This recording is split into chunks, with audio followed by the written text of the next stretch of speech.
नाकाबन्दी थियो।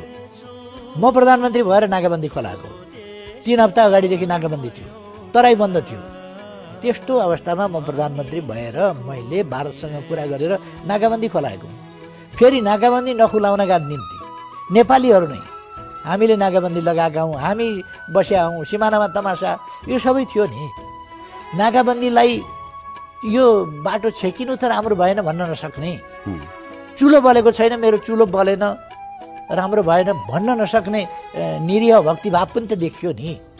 यो कुनै समुचित सम्बन्धको लक्षण हो र?